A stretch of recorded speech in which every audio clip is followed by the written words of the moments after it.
Hello, and welcome to Healthwatch. I'm your host, Carolyn Wilson with Ledgelight Health District. The goal of this program is to bring you a wide range of health topics and introduce you to the great people doing important work across the community. Today, I'm joined by Mick Bolduc from the Connecticut Department of Public Health and from Ledgelight Health District, Mary Day. Today, we're going to be talking about flu vaccines. Welcome back to the show, both of you. Mick, we're going to start with you today. I've had the pleasure of having you on the show before, and I'm thrilled to have you back. I want to start with telling our viewers a little bit about yourself and what you do at DPH. Thank you for having me back, Carolyn. So I have been with the Connecticut Immunization Program for 31 years now. I'm a vaccine coordinator for the immunization program, also an epidemiologist for the program. So I oversee the vaccine distribution program. For those who don't know what we do, we provide immunizations for all children up through the age of 18. We provide those free of charge so that cost is not a barrier for children. And that covers all immunizations for all recognized, recommended vaccines for children up through the age of 18. So MMR, polio, tetanus, pertussis, all recommended vaccines by CDC. So any childhood vaccines up through the age of 18. Good to know. Tell us a little bit more about the Connecticut vaccine program. Yeah. So this was started, as I said, I've been with the program for 31 years. And at that point in time, we had a budget of about $2 million, and it was very limited in what we could do. Back in the early 90s, the White House decided to expand the program and make it a federal program where they were going to provide all vaccines to the states for children that were on Medicaid or uninsured. So they expanded that program, and over the years it's grown. And the Connecticut Immunization Program then became the Connecticut Vaccine Program, where we were able to use not only federal dollars, but also some state dollars through an assessment program, through the use of some dollars with the insurance companies to expand the program. So now we provide all childhood immunizations that are recommended, including adolescent vaccinations, Tdap, meningococcal, and HPV vaccines, so that we're a universally provided program for all vaccinations for all children up through the age of 18. So that, again, so that cost is not a barrier for children. The only vaccine that we don't provide universally is catch-up doses for HPV vaccine, but HPV that is recommended at 11 to 12 years of age, we do provide. So again, the goal of the program is to take cost away from a parent having to pay for those vaccines.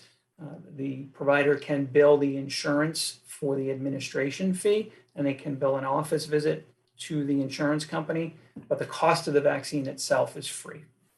That's so important to know. What a crucial public health program that is, keeping everybody safe and healthy.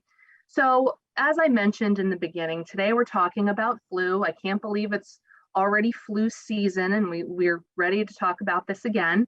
From you, I would like to hear some of your top flu prevention tips.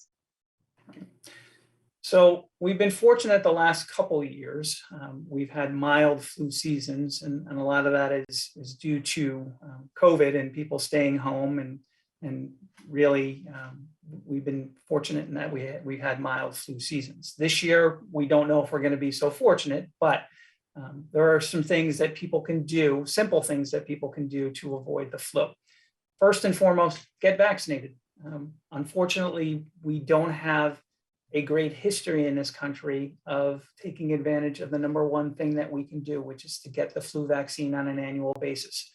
We only, on average, get about 50% of our population in the United States get an annual flu shot. And that's just not good enough. And there's not one reason why people don't get vaccinated here in the US. There's a number of reasons why they don't. We need to do a better job as public health officials in educating the public as to the importance of getting a flu vaccine. So that's first and foremost. What else can they do besides getting vaccinated? Well, you can wash your hands often and thoroughly. If you're sick, stay home. Avoid others that are sick. If you have the opportunity to work from home when you're sick, if you're starting to feel like you're getting something, you're coming down with something, and you have the opportunity to work from home, work from home. Don't go into the office. Don't infect other people potentially. And if you're going to cough or sneeze, cough or sneeze into your elbow. Don't cough or sneeze so you're, again, potentially infecting other people. Don't touch your eyes, your hand, your nose, your mouth. We do that hundreds of times a day where we don't think about it, but that's how you can spread viruses very easily. And clean your surfaces around your household that you touch hundreds of times a day. Clean those thoroughly. That's, again, how you can spread viruses very easily. So those are things you can do to help prevent the flu. Simple things you can do. But again, the biggest thing is get vaccinated annually with a flu vaccine. And we don't do that nearly enough in this country. Those are really important tips, Mick. I know that sometimes people downplay the flu as maybe not that serious of an illness. Tell us why people should take it more seriously. Well, people don't look at the flu really seriously, but it does cause millions of illnesses each year. Last year, it was a mild season, but it still caused millions of illnesses. It caused hundreds of thousands of hospitalizations, and it caused thousands of deaths in the United States. And that's in a mild flu season. There were 39 pediatric deaths in the United States last year alone in a mild season. In a severe season, you can double or triple those numbers. We think of the flu and we just kind of push it aside. It's not a big deal. Normally, the very young, under 5, the very old, 65 or older, those are the ones that are predominantly affected severely by the flu. But anyone can get the flu. And if you have underlying health conditions, it can be fatal. So we need to take this seriously. We need to protect ourselves by getting an annual flu shot. And the thing to remember is you're not just protecting yourself when you get a flu shot, you're protecting the ones around you that can have those underlying health conditions. So if they can't protect themselves, maybe they can't get a flu vaccine because of a certain medical condition, you're protecting them by getting a flu shot yourself. That's such an important point. And if you've ever had the flu, it's pretty miserable. So it's definitely something we want to prevent if we can. Now, tell us about the current treatments for flu. So if you do get sick from the flu and you have tested positive for the flu, or you're pretty sure that you have the flu, the best thing that you can do from your healthcare provider is, there are treatments out there, antiviral treatments that are out there. There are a number of antiviral treatments that are out there. Probably the best one that is known is Tamiflu. But with those antiviral treatments, and your doctor can best prescribe which one is best for you. The important thing to remember with those is that they are most effective in treating your symptoms and lessening the severity of your symptoms if you take them within the first 24 to 48 hours of symptom onset. So if you think that you have the flu or you tested positive for the flu, it's important to get started with those antiviral treatments within the first 24 to 48 hours. So again, work with your primary care physician, with your healthcare provider to get started on those antiviral treatments within the first 24 to 48 hours. They would best be able to prescribe which one is the right course of treatment for you. That's great to know that there are some medications that can help, aside from staying home and doing fluids and using your over-the-counter stuff. So it's good to know that there is some backup available, especially if you're really sick. So last year, you mentioned this earlier, we had a mild flu season, probably because a lot of those COVID prevention measures. What do you think contributed to that? I think we were still coming out of COVID. And so a lot of people were still wearing masks, which was great. A lot of people were following those good public health measures that we talked about, washing their hands often and thoroughly. They were staying home if they were sick. They were still a lot of people were still able to work from home. So I think as we're getting back into the normal routine, more people are working in the office, more people are socializing. We're not seeing as many people wearing masks anymore. We still can do those things we talked about as far as washing your hands off and thoroughly. But, as we get back into the normal routine day-to-day things that we're seeing and not wearing masks as often, we would expect that we're going to see more levels of activity of flu this year. So I don't think we can expect to be as lucky as we have been the last couple of years. But I think all those things we mentioned contributed to the lower flu numbers, not only last year, but the year before that as well. Yeah, it's important to consider. We've been pretty lucky. And I know I've been seeing some things on the news about the forecast. If we look to Australia, which is I think what we typically do, or the Southern Hemisphere, to sort of gauge what's going on, what are we seeing with that? And is that usually a pretty good predictor of what we can anticipate this year? Yeah, that's a great question. Normally what happens is that the World Health Organization will look to the Southern Hemisphere. They'll look to Australia to see what's happening since they just wrapped up their flu season. And they'll try and predict what we're going to have this upcoming flu season. So Australia just had their flu season wrapped up, and that's not necessarily what's going to happen here. But if we look and see what did happen, they had their worst flu season in the last 5 years. So hopefully we won't have a bad flu season. But the old adage, we have to prepare for the worst and hope for the best. And the way you do that is to get a flu vaccine. That's the best tool that we have. And we really have to, we have to do a better job of educating people on the importance of getting an annual flu shot. Australia had a really bad flu season. They had high levels of hospitalization. They had a lot of fatalities from the flu.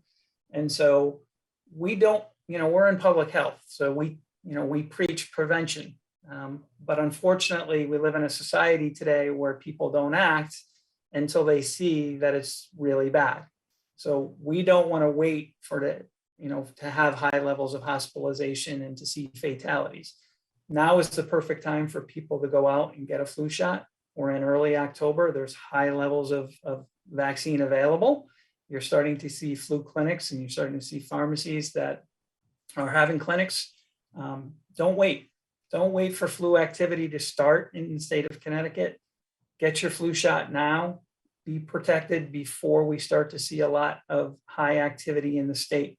This is the perfect time to go out and get yourself protected. And again, you're not just protecting yourself, you're protecting everyone in your household and other people that you're going to be seeing during the holiday season. Because if you're going to be traveling, or you're going to be having people that are going to be coming and traveling to visit you, you're going to be protecting them as well, because you don't know if they're going to be getting a vaccine when they see you. So again, we preach prevention, and the best prevention is to get vaccinated yourself. Such important points about prevention and heeding the warnings of what could be coming. We're going to take a quick break. We'll be right back with Mick and Mary for more on the flu vaccine and flu. Hope you'll join us right back here on Healthwatch.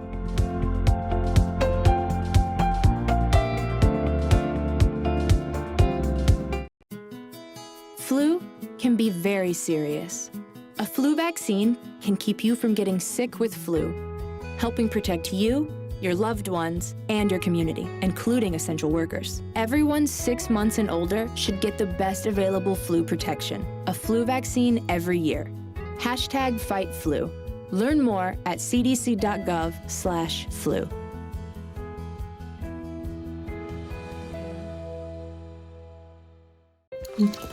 Okay, here we go. 3, 2. 3, 2, 1. COVID-19 has been a really long and difficult fight. So when we start talking about COVID, I completely get it.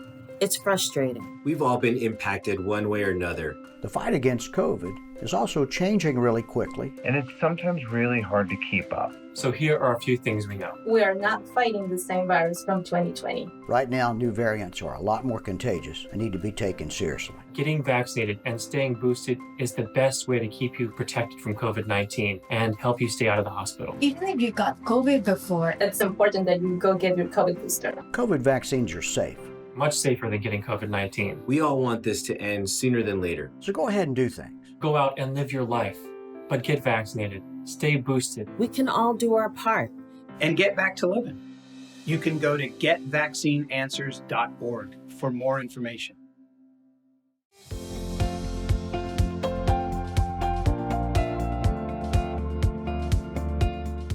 Hello and welcome back to Healthwatch.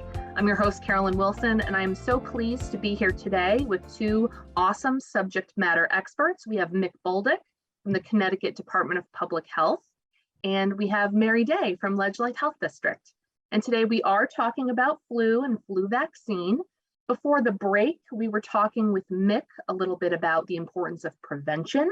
We talked a little bit about treatment. We talked about vaccines and the importance of them. And we talked a little bit about the forecast going into this flu season, about how it could be different than what we've seen in the past couple of years.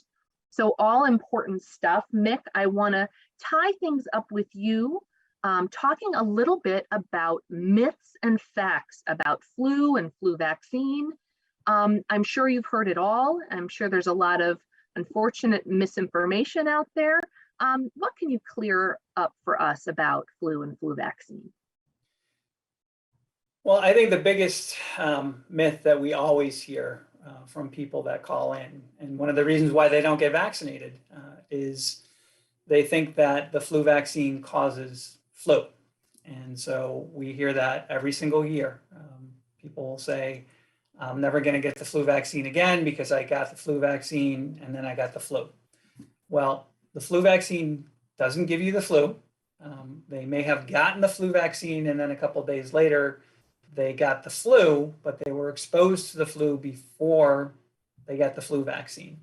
It takes about 10 or so days for a person, once they have received the flu vaccine, to build up enough antibodies in their system to be protected. And so if they got a flu vaccination and then they came down with the flu a couple of days later, they were exposed to someone and they ended up getting sick before their system was able to build up enough antibodies from the flu vaccination that they had received. But trying to convince a person that they didn't get the flu from the flu vaccine, once that perception is in their head, is very difficult. But you cannot get the flu from the flu vaccine. And that is a myth that, is very hard to change once a person has that in their head. But again, it's one of the reasons why people will not get a flu vaccine.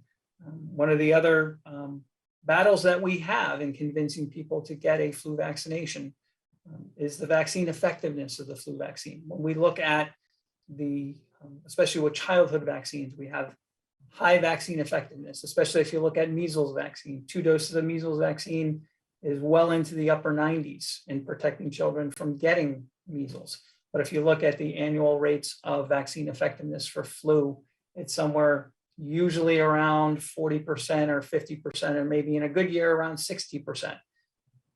I look at it, but I'm a public health official. I look at 40% as 40% is better than 0%. Some protection is better than nothing at all. But people will look at it and say, well, 40%, why should I bother getting it? We have to do a better job, again, of educating the public that, some protection is better than no protection at all. And you're going to get some cross protection from that vaccine, even when it's not a great match to the circulating strains. So again, as healthcare professionals, we do need to do a better job of educating the public on the importance of getting protection from the vaccine, even when it's not a great match to the circulating strains and during that particular season. So those are some of the challenges that we face. Another challenge I think that we face as healthcare professionals is, because of COVID, I think there's a lot of vaccine fatigue, I guess is a good word for it, that we're seeing. People just don't want to deal not just with COVID vaccines anymore, but with vaccines in general. And so we're seeing that across the board, is that, people just don't want to hear about vaccines as we move forward. And so, we're facing that battle as far as trying to make sure that we don't see childhood vaccination rates go down due to the fatigue that we're seeing from people in general. They just don't want to hear about vaccinations because they've been so overwhelmed with COVID vaccines over the course of the last 2.5 years. There's a lot to educate about for sure, and fingers crossed that we get through this season and a lot of people get vaccinated and we don't see the numbers really soar, and that we can stay healthy and safe. So Mick, just thank you so much for all of that important information. You're certainly an expert in your field and we really appreciate it. I want to switch gears and talk to Mary Day from Ledgelight Health District, who is our public health nurse and supervisor of communicable disease prevention. And Mary, it's great to have you back on the show. And we're going to be talking a little bit more about Ledgelight's plans. Tell us a little bit about the plans for the flu vaccine this year. So Carolyn, thank you for having me. We are offering free flu vaccines for those 18 and older with a focus on outreach to underserved populations. Our goal is to provide flu vaccines to those who otherwise would not have access due to lack of insurance or financial constraints or other barriers. We are doing a large clinic offering both flu and COVID-19 bivalent booster vaccines. That will be on Monday, October 24th at the Groton Municipal building from 3 to 6 p.m. This event will be open to the general public. There's no registration, no insurance, or no identification required. Again, of course, it's free. And mass vaccination clinics allow us to exercise our emergency preparedness plans. We will also be working with community partners to host some smaller closed clinics to offer vaccination for underserved and uninsured members of our community. Our community health workers will do neighborhood outreach in planned and spontaneous locations.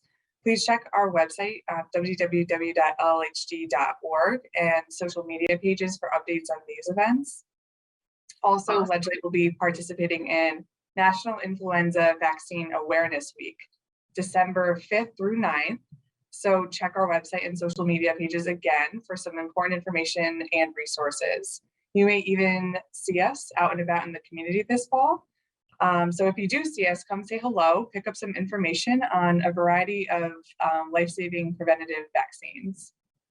So important. It sounds like we have so much going on to offer the community. And I know that this year is going to be a little bit different than years past. Can you tell us a little bit about that? Sure. So in the past, we've done a large drive-through flu clinic each fall. This year, we're doing an indoor mass vaccination event, offering both flu and COVID bivalent booster vaccines. Again, that's Monday, October 24th at the Groton Municipal building from 3 to 6 p.m.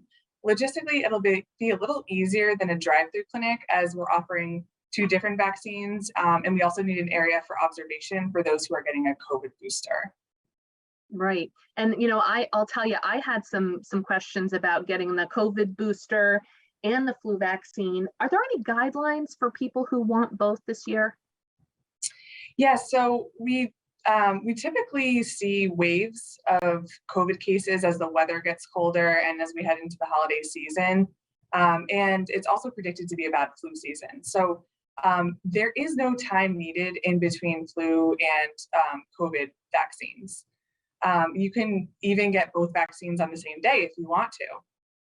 While many people may prefer to get one vaccine in each arm, or they may prefer to get vaccines on separate days altogether, but you ultimately can get both vaccines in the same arm as long as the sites are separated by at least 1 inch. So they have to be 1 inch apart if you're doing the same arm.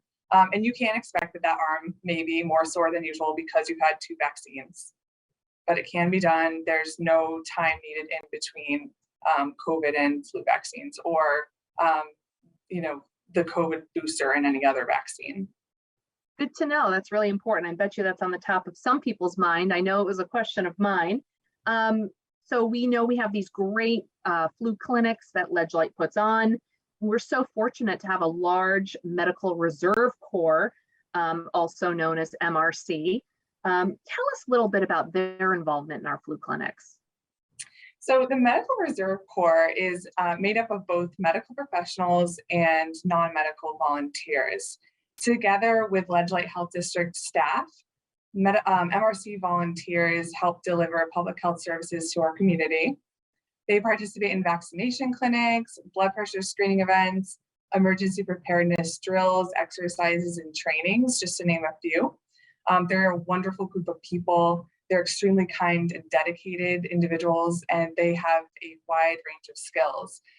They put in many hours, and we simply couldn't do large-scale events without their help. So we are very lucky to have them, and we appreciate all of their time and their expertise. Absolutely. And I know that throughout the whole COVID pandemic, we've been doing tons of vaccine clinics, and they've been so helpful. So we're really fortunate to have that dedicated group assisting us. So what would you say, what are your tips for folks if they're looking to get more information about vaccines or the flu vaccine? Where would you go for like the most trusted information? So you can go to a website. It's www.immunize.org. There are tons of resources and accurate, reliable, trustworthy information, both for healthcare providers and for the public. Or you could go to the CDC website. That's www.cdc.gov. Also, if you go to the Ledgelight Health District website, we have lots of resources, and we link to the CDC and other websites with trusted and reliable information on the flu vaccine and other vaccinations as well. That's great. And I know that that Estelle, our communications coordinator, puts a lot of time and effort into the website and our social media. And I know that that's where another place where you can go for the schedules of where you can find vaccine clinics. So we're pretty active on social media, so that's a great place to look. So that's about all the time we have today on Healthwatch. I want to thank Mick and Mary so much for joining us today. I know I learned a lot about flu and flu vaccine. Thank you so much for joining us. And to everybody watching, thanks for tuning in, and hope you'll join us next time right here on Healthwatch.